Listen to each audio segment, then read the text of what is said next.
Hello students, welcome to physics 7 classes. मैं अखिलेश आनंद आज आप लोगों को प्रोडक्ट ऑफ वेक्टर इसको डिस्कस करने वाला हूं। तो स्केलर एंड वेक्टर में सबसे लास्ट जो टॉपिक होता है उसी का नाम है प्रोडक्ट ऑफ वेक्टर। इसका दो वेराइटी है, scalar product and vector product, अर्थात डॉट प्रोडक्ट कह सकते हैं और वेक्टर प्रोडक्ट। तो आइए हम लोग स्टार्ट करते हैं प्रोडक्ट ऑफ वेक्टर। तो स्टार्ट करते हैं प्रोडक्ट ऑफ वेक्टर। अब इसमें आप थोड़ा सा कॉन्शियस हो जाइए। देखिए, हम लोग वेक्टर में एडिशन डिस्कस कर चुके, सब्सट्रैक्शन डिस्कस कर चुके, उसके बाद रेजोल्यूशन पढ़े, है ना। तो एडिशन, सब्सट्रैक्शन और रेजोल्यूशन के बाद इम्पोर्टेंट जो पॉइंट होता है वेक्टर में वो होता है डॉट प्रोडक्ट और cross product, that is product of vector. क्योंकि बहुत वैरायटी जो होता है क्वेश्चन का वो प्रोडक्ट ऑफ वेक्टर से ही रिलेटेड होता है।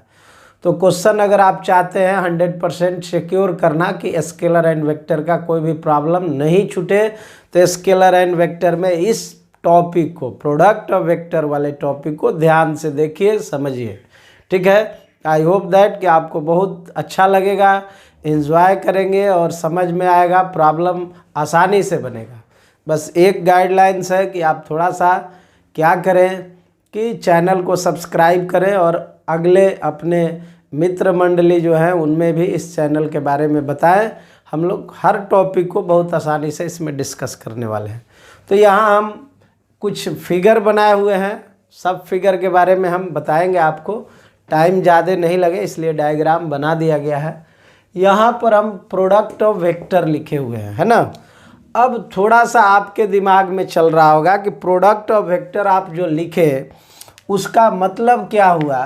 तो प्रोडक्ट का मतलब तो आप आसानी से समझ सकते हैं, एडिशन करें, सब्सट्रैक्शन करें या फिर रिजोल्यूशन करें। तो एडिशन और सब्सट्रैक्शन में आप ध्यान दिए होंगे, जब आप इसको प्लस कर देते हैं तो इसको एडिशन बोलते हैं, एडिशन बोलते हैं। जब इसको माइनस करते हैं तो आप सब्सट्रैक्शन बोलते हैं कि दो वेक्टर का ये सब्सट्रैक्शन है कि नहीं। तो एडिशन सब्सट्रैक्शन हमारा अभी विषय वस्तु नहीं है। हमारा विषय वस्तु है कि अगर ये वेक्टर ए है, इस वेक्टर ए में बी वेक्टर को मल्टीप्लाई कर दिए। देखिए, वेक्टर ए है, वेक्टर बी है, इसको हम मल्टीप्लाई कर दिए, मतलब अब प्रोडक्ट देखना है। तो देखिए, यहाँ पर हम न प्लस लिखे हुए हैं न माइनस, कोई संख्या यहाँ नहीं है या कोई अलजेब्रिक ऑपरेशन नहीं है। तो ये विकल्प बस इसलिए ओपन है कि यहाँ वैरायटी बदल जाता है। अब इसमें आप आइएगा तो ये दो वैरायटी आपको देखने को मिलेगा। एक आप देखिएगा तो वेक्टर ए और बी में ये डॉट दे देता है, डॉट। और एक वैरायटी आप देखिएगा तो इसी ए और बी में एक वैरायटी आपको दे देता है जिसको क्रॉस कहते हैं हम लोग। देखिए, यही जो खाली स्थान, इसको स्टार कर दे रहे हैं। इस स्टार को एक बार डॉट से कंसीडर किया गया और एक बार किससे, क्रॉस से। तो जब डॉट, हालांकि मतलब ये नहीं समझेंगे कि डॉट और क्रॉस किया गया, तो आप यहाँ ये समझने का प्रयास करेंगे कि ये स्केलर डॉट प्रोडक्ट कहें या फिर यहाँ प्रोडक्ट ऑफ वेक्टर कहें, तो ये प्रोडक्ट ऑफ वेक्टर का दो वैरायटी हो गया। अब दोनों वैरायटी पर मेरा डिस्कशन है। ये चूँकि एक अलग फिजिकल क्वांटिटी है, ये अलग फिजिकल क्वांटिटी है, और हम बताए हैं कि दो अलग अलग फिजिकल क्वांटिटी को आप जोड़ तो नहीं सकते हैं, घटा तो नहीं सकते हैं, लेकिन मल्टीप्लाई करने में कोई दिक्कत नहीं है। तो जैसे ही मल्टीप्लाई किया गया, दो विकल्प आ गया, एक डॉट के साथ, दूसरा क्रॉस के साथ। तो आप हमेशा दिमाग में रखेंगे कि जब मल्टीप्लाई की बात आएगी, दो वेक्टर के गुना करने की बात आएगी, तो उसके दो ऑप्शन होंगे, एक डॉट और एक क्रॉस। अब डॉट और क्रॉस का मतलब यहाँ हमको समझना है कि एक्चुअल में इसका मीनिंग क्या है। तो आप यहाँ से देखिए, ये डॉट से मल्टीप्लाई किया है, इसीलिए इसको हम लोग डॉट प्रोडक्ट, क्या नाम देते हैं, डॉट प्रोडक्ट, ठीक है ना। और ये डॉट प्रोडक्ट का एक खास प्रॉपर्टी होता है कि इसमें केवल मैग्नीट्यूड होता है, कोई डायरेक्शन नहीं होता है, इसलिए इसको हम लोग स्केलर प्रोडक्ट भी कहते हैं। डॉट प्रोडक्ट कहें या स्केलर प्रोडक्ट कहें, मतलब दोनों का सेम है ना। और ये स्केलर प्रोडक्ट हो गया तो एक बात इसमें तय हो गया कि इसमें डायरेक्शन का कोई डिस्कशन विदाउट डायरेक्शन नहीं होगा, मतलब इसमें डायरेक्शन नहीं होगा क्योंकि ये स्केलर प्रोडक्ट हो गया। इधर ए क्रॉस बी पर आते हैं तो इसको देखिए क्रॉस से मल्टीप्लाई किया गया है, इसलिए इसको हम लोग नाम देते हैं क्रॉस प्रोडक्ट, या आपकी इच्छा हो तो इसको आप वेक्टर प्रोडक्ट कह सकते हैं। वहाँ पर आप ध्यान दीजिए, वहाँ बोले थे स्केलर प्रोडक्ट, यहाँ बोल दिए उसको क्या, वेक्टर प्रोडक्ट।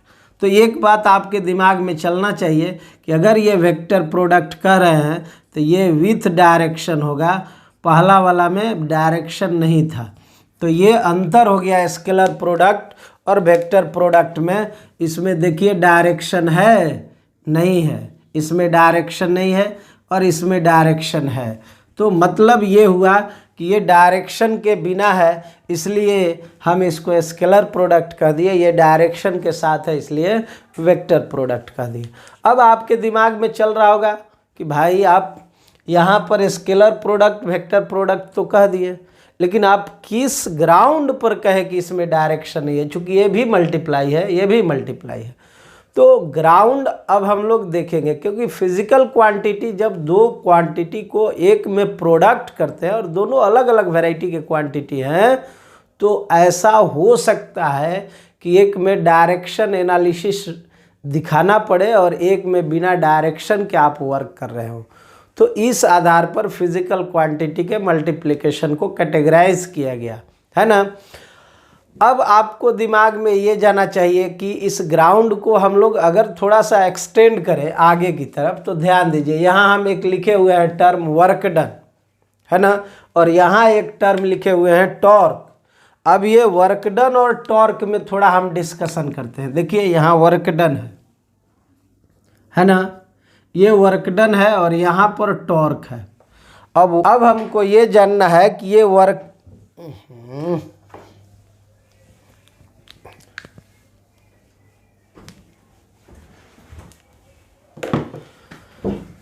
अब यहाँ पर हमको ये जानना है कि वर्क डन स्केलर क्वांटिटी में स्केलर प्रोडक्ट में आएगा कि वेक्टर प्रोडक्ट, दैट प्रोडक्ट में आएगा कि क्रॉस प्रोडक्ट। उसको देखने के लिए थोड़ा आप एनालिसिस करिए।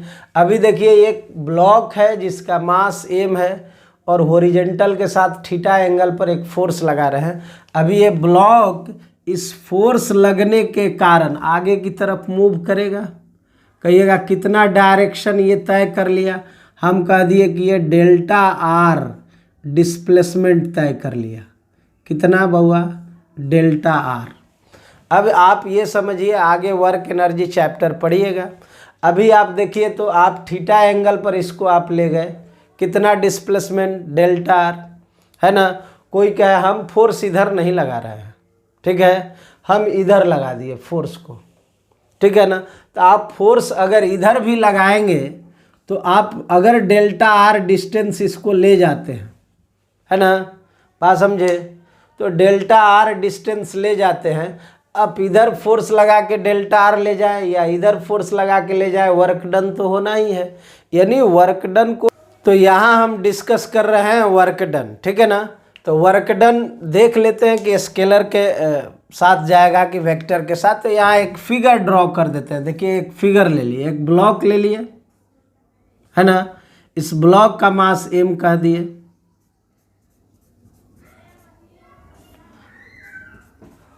आप थोड़ा सोचिए इसको, क्या सोचिए आप, हम इधर फोर्स लगा देते हैं। कितना फोर्स लगा दिए, F कितना एंगल पर लगाए बाबू, हम कह दिए थीटा एंगल पर लगाए। कितना डिस्प्लेसमेंट हुआ, हम कह दिए डेल्टा आर डिस्प्लेसमेंट तक इसको कैरी किए, है ना। अब देखिए फोर्स लगने के बाद डेल्टा आर डिस्प्लेसमेंट हुआ। कोई कहे हम इधर फोर्स लगा देते हैं, उधर नहीं लगा के हम इधर लगा देते हैं। ये भी थीटे एंगल पर लगा देते हैं, एफ फोर्स लगाते हैं। कहिएगा इधर कितना ये कैरी किया, हम कह दिए इधर भी डेल्टा आर कैरी किया।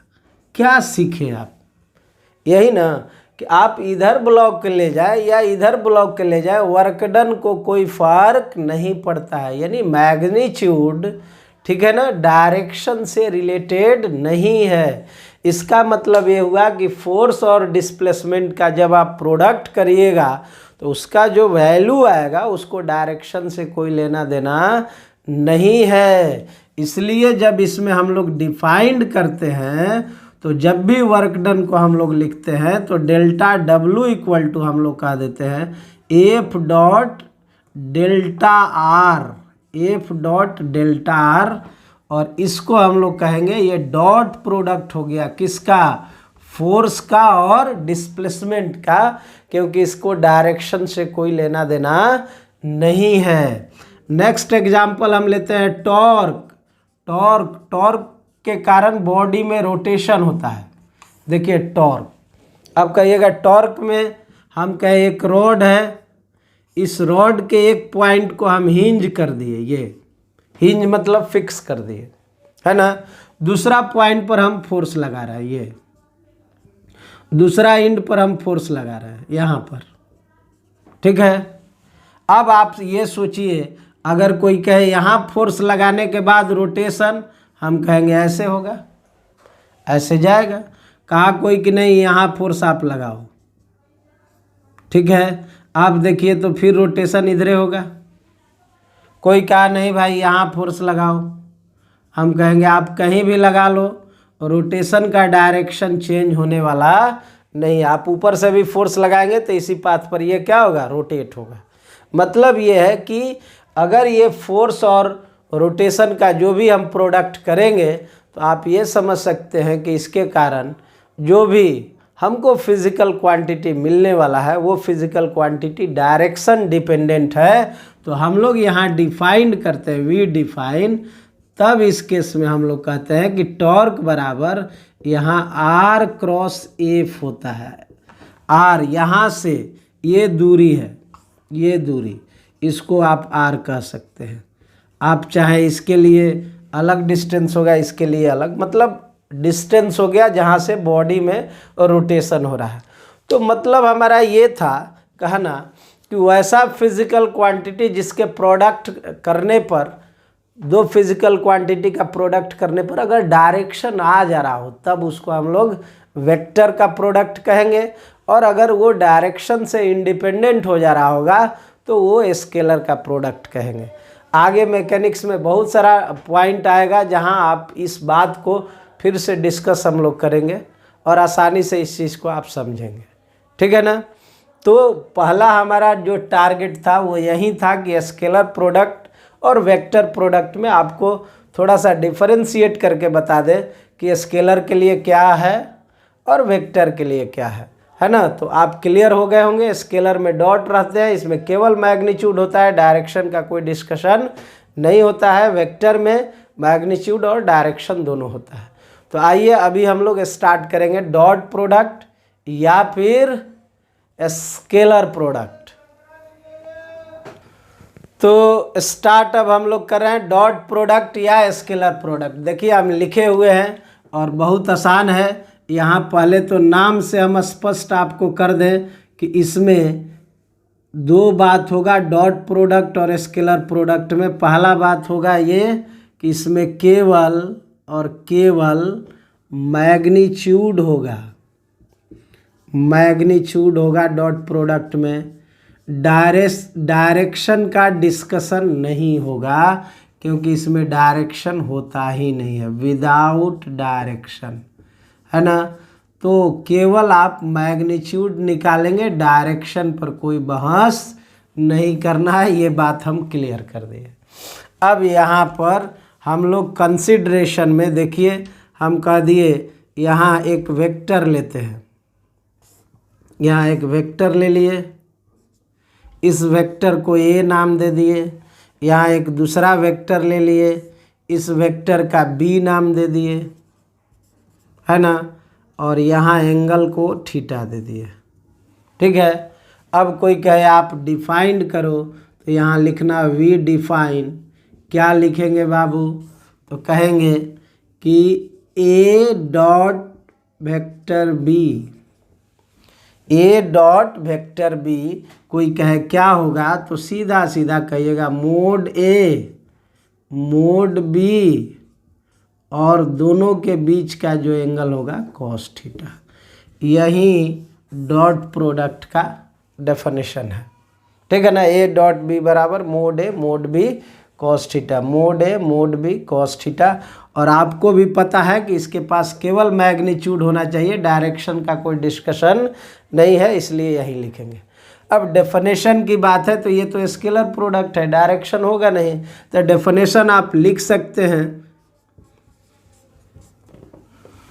तो क्या लिखे, हम लिखे कि डॉट प्रोडक्ट दो वेक्टर का डिफाइंड है, डॉट प्रोडक्ट दो वेक्टर का, यहाँ डॉट प्रोडक्ट कितना वेक्टर का, 2 वेक्टर का, वो डिफाइंड है कि क्या है हुआ, स्केलर। डॉट प्रोडक्ट दो वेक्टर का क्या है, स्केलर है ना, जिसका मैग्नीट्यूड हुज मैग्नीट्यूड वो बराबर होगा, becomes equal to magnitude of their 2 vectors, दोनों वेक्टर के मैग्नीट्यूड के बराबर होगा, और दोनों के बीच का जो एंगल होगा उसके कोसाइन के, ठीक है ना। तो ये इसका डेफिनेशन हुआ। तो डॉट प्रोडक्ट बहुत सिंपल है, आप समझ गए कि दो वेक्टर है तो उसके डॉट प्रोडक्ट का फॉर्मूला आप यहीं लिखेंगे, प्रॉब्लम बनाने के लिए सफिशिएंट है, ठीक है ना। कुछ कंडीशंस है इसके साथ, तो केस के रूप में हम ला देते हैं। जैसे केस 1 आप देखें, यहाँ हम लिख दिए केस फर्स्ट, ऊपर कर देते हैं केस फर्स्ट। केस फर्स्ट में हम मान लेते हैं, पहले हम बताए थे, याद होगा, दो वेक्टर के बीच कम से कम कितना एंगल, 0 डिग्री, अधिक से अधिक कितना, 180, यानी दो वेक्टर के बीच 0 से 180 के बीच का एंगल होता है। तो यहाँ इफ हम कह दिए थीटा इक्वल टू या theta less than 90, theta less than क्या, 90। अब थीटा 90 से छोटा है, तब आप इस केस में क्या सोचिएगा, आप थोड़ा ध्यान दीजिए।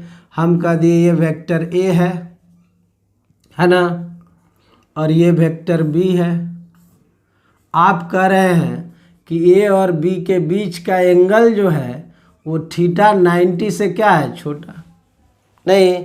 तब आप क्या करेंगे महोदय, A dot B equal to क्या लिखे हैं दोस्त, मोड ए मोड बी, और दोनों के बीच का एंगल कितना, थीटा। अभी आप जानते हैं मैग्नीट्यूड में कोई भी फिजिकल क्वांटिटी हो तो उसका मैग्नीट्यूड ऑलवेज पॉजिटिव, और cos theta, theta less than 90 है, फर्स्ट क्वाड्रेंट में है, इसलिए ये भी वैल्यू क्या होगा, पॉजिटिव। अब ये दोनों पॉजिटिव वैल्यू हो गया, इसलिए ए डॉट बी अगर मिला दे तो ये डॉट बी मिल के क्या हो जाएगा, पॉजिटिव हो जाएगा। तो मतलब ये हुआ कि डॉट प्रोडक्ट में अगर थीटा का वैल्यू लेस देन 90 हो तो वैल्यू जो डॉट प्रोडक्ट का आएगा वो पॉजिटिव आएगा। केस 2 में आप आ जाओ, हम कह दिए इफ थीटा लेस देन नहीं ग्रेटर देन 90, ग्रेटर देन 90। अब ग्रेटर देन 90 में थोड़ा सा आपको दिक्कत होगा। थीटा लेस देन 90 का मतलब आप यहाँ से कह दीजिएगा कि थीटा इन बिटवीन 0 to 90 है, और 0 के इक्वल भी होगा तो कोई दिक्कत नहीं। देखिए 90 से छोटा होना चाहिए। थीटा ग्रेटर देन 90 का मतलब थीटा ये 90 से बड़ा हो और 180 से क्या हो, छोटा, ये बराबर भी होगा तो कोई दिक्कत नहीं है। ये आप ध्यान रखिएगा, ठीक है, क्योंकि मैक्सिमम 180 ही हो सकता है, उससे एक्सेस एंगल नहीं होता है। तो अब इस केस में इसका अगर डायग्राम बनाते हैं तो किस तरह का डायग्राम बनेगा, आप देखिए, ये वेक्टर ए है और बी को 90 से बड़ा एंगल पर दिखाना है। ये अभी देखने से भी पता चल रहा है कि ये थीटा 90 से क्या हो गया, ग्रेटर हो गया। अब अगर इसमें काम करें दोस्त तो A dot B equal to क्या लिखिएगा, मोड ए मोड बी और फिर क्या, कॉस थीटा, है ना। अब इसमें आप देखिए थोड़ा ध्यान से, तो ये दोनों का वैल्यू तो पॉजिटिव बना है। क्यों पॉजिटिव बना है, क्योंकि मैग्नीट्यूड है।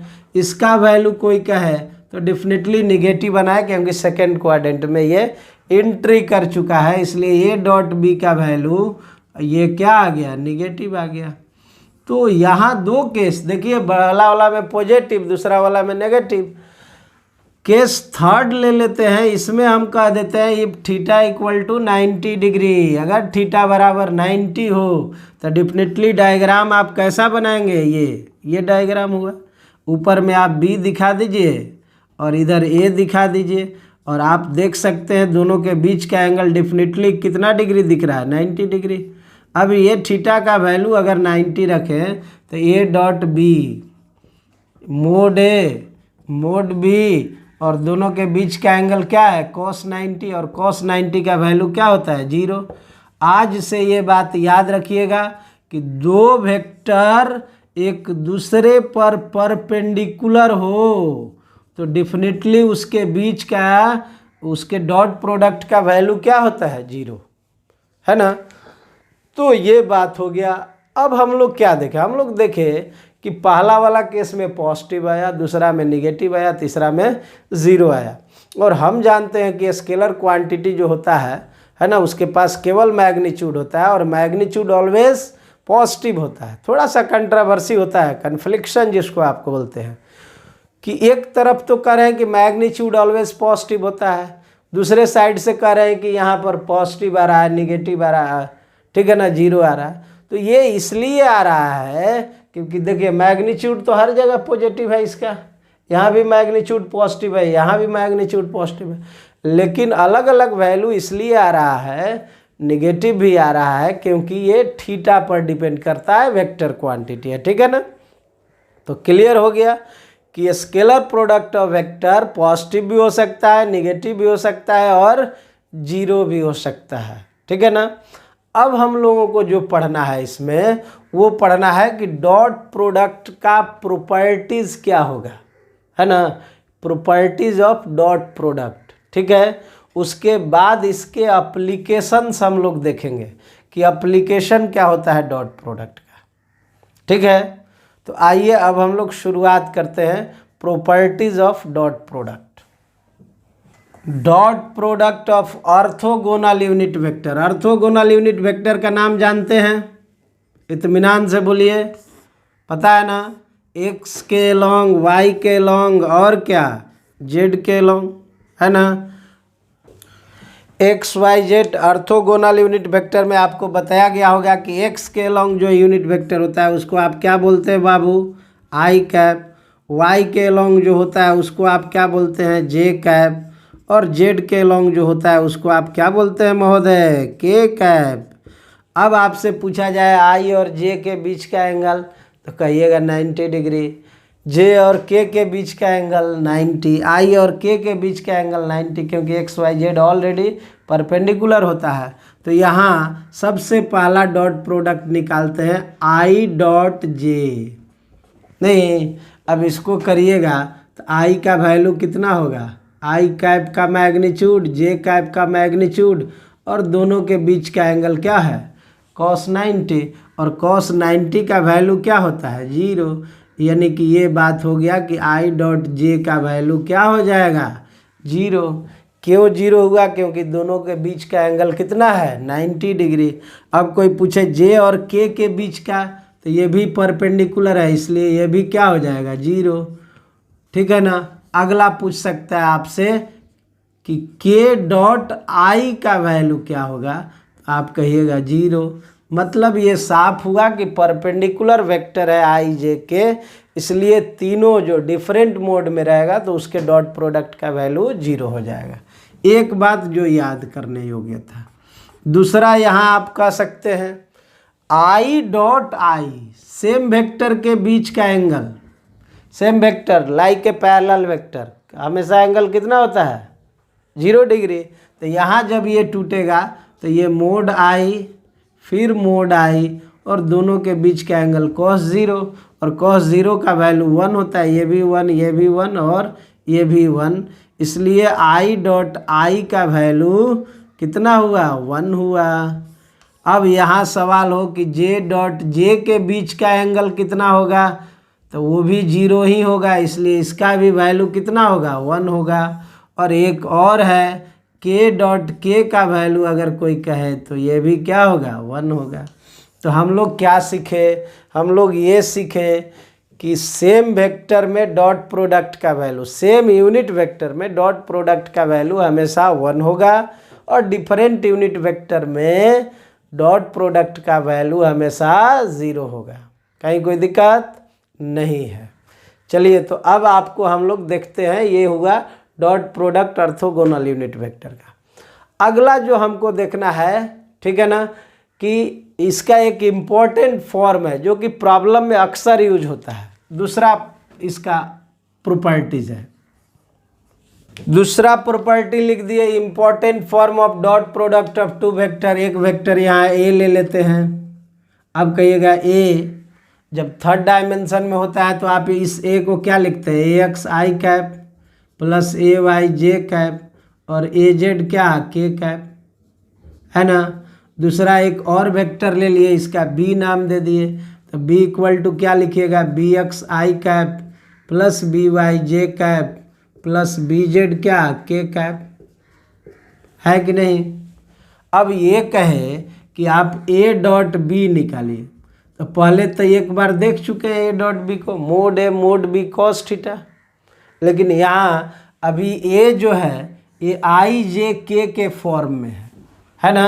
तो उसको लिखने का, जैसे पहले आप लिख चुके हैं ना, A dot B equal to क्या, mod A mod B cos theta. तो ये तब लगाते हैं जब थीटा हमको पता रहे। लेकिन यहाँ पर उल्टा है, यहाँ थीटा नहीं दिया हुआ है, ये दिया है कि ए जो है वो 3 फॉर्मेट में आपके सामने है, आई जे के फॉर्मेट में। तो ए का वैल्यू रखिए, तो ए X I cap plus A Y J cap plus A Z के कैप, है ना। और बी का वैल्यू रखिए डॉट देकर, तो B x I cap plus B Y J cap plus B Z के कैप। अब थोड़ा हम आपको बता दें कि इसको कैलकुलेट करना बहुत आसान है, क्योंकि आप आई जे के तीनों का प्रॉपर्टी आप जानते हैं। तो देखिए, तो हम पहले इसको पकड़ लेते हैं। तो यहाँ देखिए आई है, आई डॉट आई कितना होता है 1, तो ए एक्स बी एक्स और ये आ जाएगा 1। आई डॉट जे क्या होता है 0, तो डेफिनेटली ये 0 हो जाएगा। आई डॉट के क्या होता है 0, तो डेफिनेटली ये 0 होगा। चलिए, पहला वाला के साथ काम खत्म हो गया। सेकेंड वाला के पास आइए, ये जे डॉट आई 0, क्योंकि परपेंडिकुलर है, हम बताए थे कि डिफरेंट में हमेशा क्या होगा 0 होगा। फिर कोई कहे जे डॉट जे आप बताओ, तो J dot J no doubt 1 होता है, ए वाई बी वाई। फिर के डॉट के की बारी है, तो के डॉट आई 0, के डॉट जे 0, है ना। और के डॉट के फिर आ जाएगा 1, ए जेड बी जेड। तो डेफिनेटली यहाँ ए डॉट बी का जो कहानी हम लोगों को मिला, वो मिला ए X B X plus A Y B Y plus A Z B Z, है ना दोस्त। तो आज से याद रखिएगा, डॉट प्रोडक्ट का 2 फॉर्मेट हमको देखने को मिला। पहला फॉर्मेट है ना वो सामने है, और दूसरा फॉर्मेट है A dot B equal to mod A mod B cos theta. ये तब लगाइएगा जब ए और बी थीटा के साथ दिया हुआ हो, है ना। अब कुछ एग्जाम्पल देखिए, इसका एक एग्जाम्पल यहाँ हम तुरंत ले लेते हैं ताकि आपको दिक्कत नहीं हो, और एक शॉर्ट ट्रिक भी हम आपको बता देंगे। जैसे अभी कह दिया कि find A dot B, find A dot B, कहा ए डॉट बी निकालिए। यहाँ ए का वैल्यू दे दिया 2i cap plus 4j cap plus 3k cap, और बी का वैल्यू दे दिया 5i cap plus 2j cap plus 3k cap. अब कहा ए डॉट बी निकालिए। ए डॉट बी हम आपको सीधा सीधा कहेंगे कि आप ऐसे लिखिएगा तो कितना आसान होगा। देखिए, सीधा सीधा आमने सामने गुना करना है, ए एक्स बी एक्स, ए वाई बी वाई, ए जेड बी जेड। तो यहाँ 2 गुने 5, यहाँ 4 गुने 2, यहाँ 3 गुने 3। घबराने की बात ही नहीं है। ए एक्स बी एक्स, ए वाई बी वाई, ए जेड बी जेड। तो ये 10 हो गया, और ये 8 18 हो गया, और उधर 9 हो गया, तो ये 27 आ गया। ठीक है। अच्छा, कभी कभी ऐसा भी दे देता है, जैसे कह दिया फाइंड।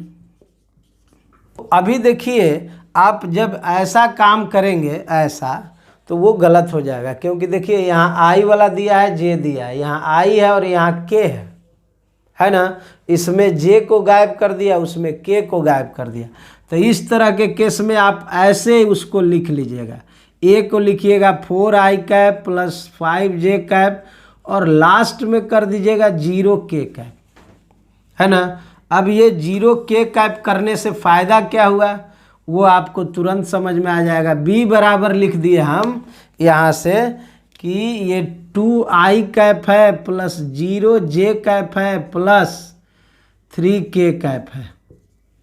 कोई दिक्कत तो नहीं हुआ, क्योंकि 0 हम लिए हुए हैं, तो 0 से आपको परेशानी नहीं है। अभी a डॉट b निकालना है तो देखिए आसानी से निकल जाएगा, है ना। ये 4 गुने 2 कितना हो गया 8, 5 गुने 0 कितना 0 और 0 गुने 3 0, ये कितना आ जाएगा 8।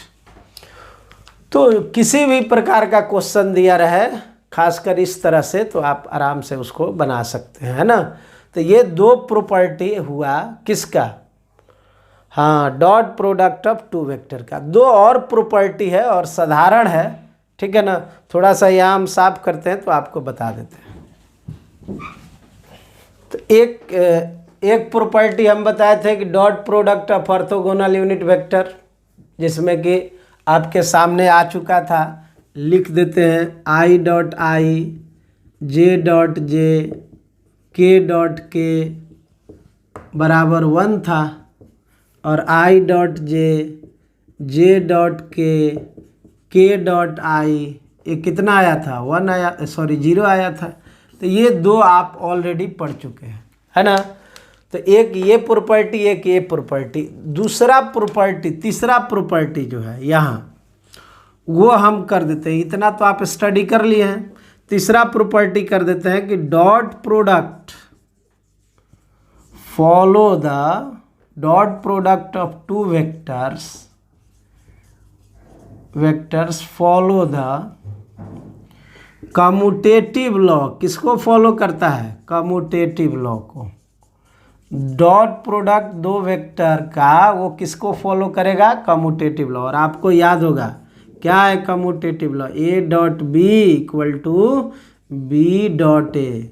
पहले एडिशन में जाते थे तो वहाँ A plus B equal to B plus A कहे थे, यहाँ A dot B equal to B dot A.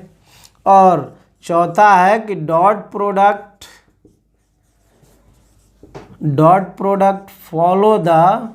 Follow the distributive law. किसको फॉलो करता है, डिस्ट्रीब्यूटिव लॉ को। अब आप कह रहे होंगे कि डिस्ट्रीब्यूटिव लॉ क्या है, तो यहाँ से आप कह दीजिएगा कि ए डॉट बी प्लस सी ये बराबर हो जाएगा किसके, ए डॉट बी के और प्लस ए डॉट सी के, ये बराबर हो जाएगा।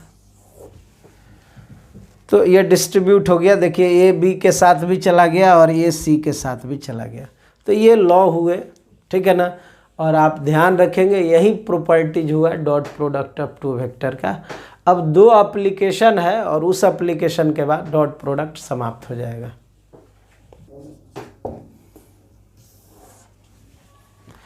देखिए तो अब हम लोग शुरू करने जा रहे हैं application of dot product of 2 vector.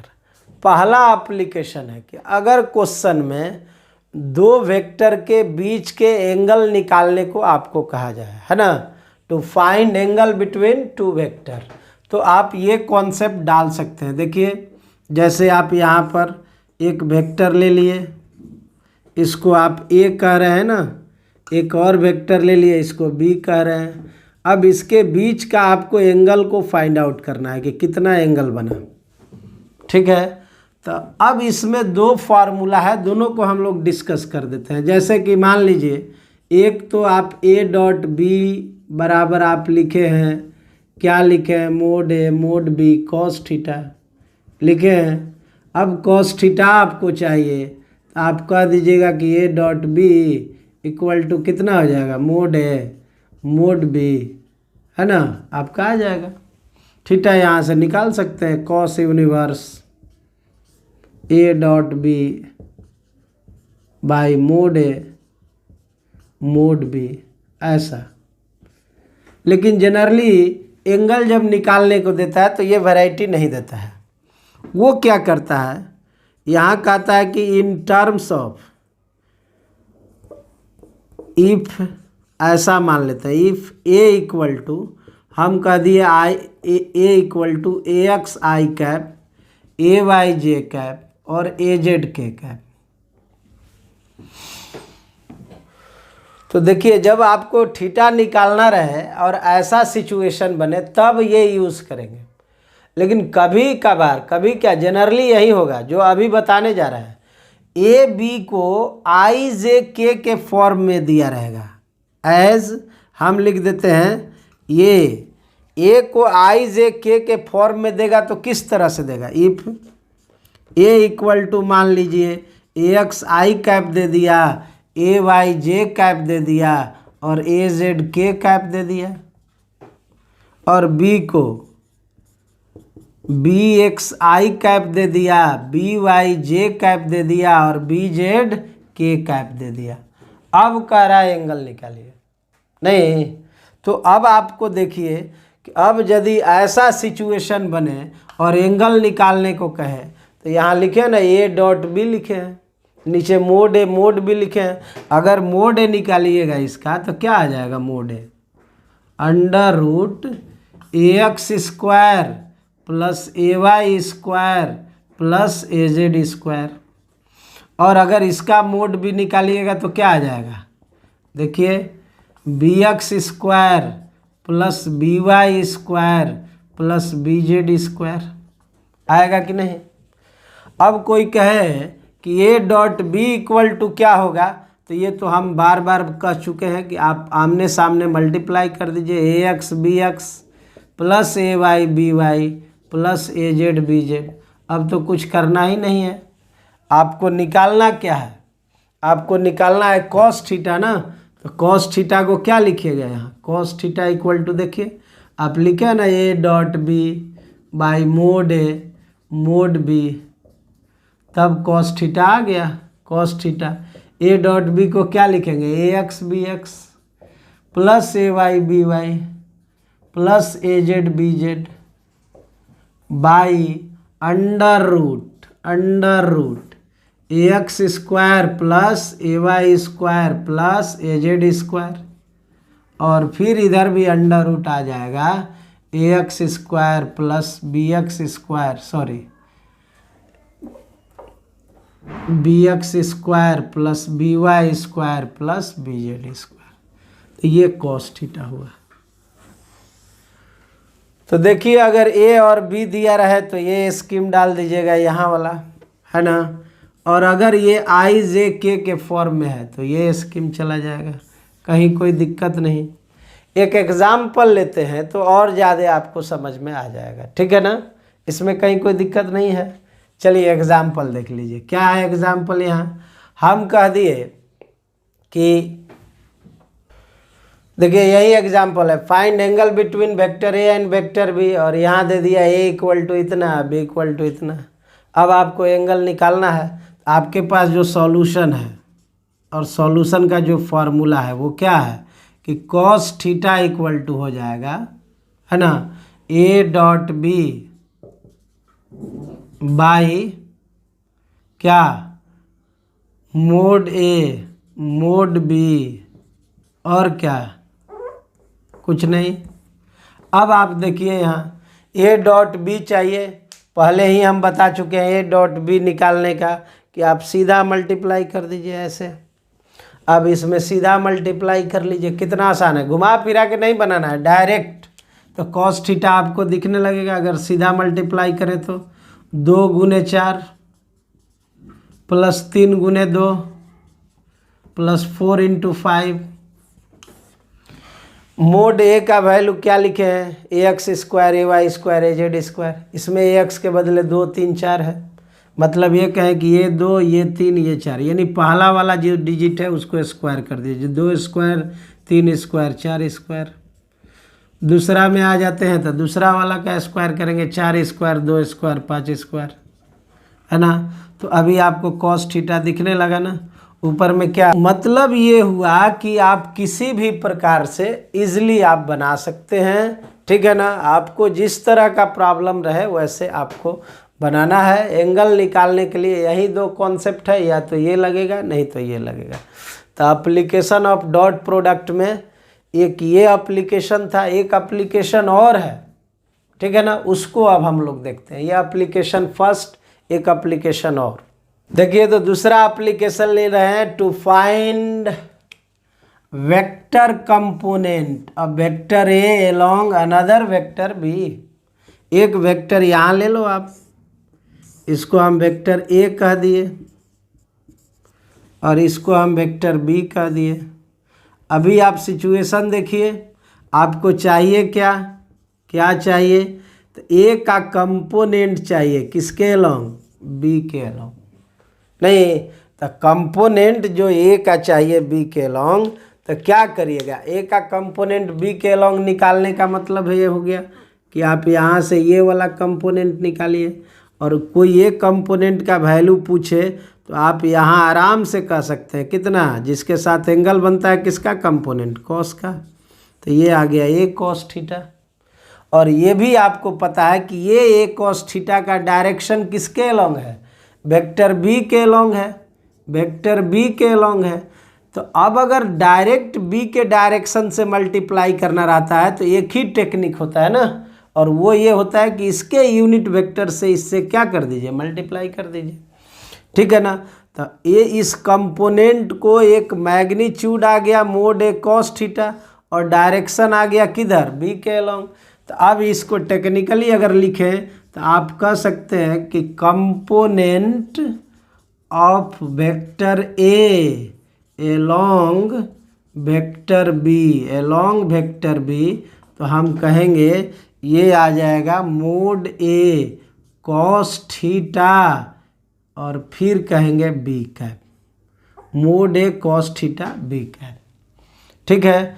अब इसको थोड़ा सा हम टेक्निकली एक और नया फॉर्मेट देते हैं। यहाँ हम कर दिए कि मोड ए को ज्यों के त्यों रखें, कॉस थीटा पहले ही डिस्कस कर चुके हैं कि ये डॉट बी इक्वल टू क्या होता है, mode A mod B cos theta होता है ना बाबू।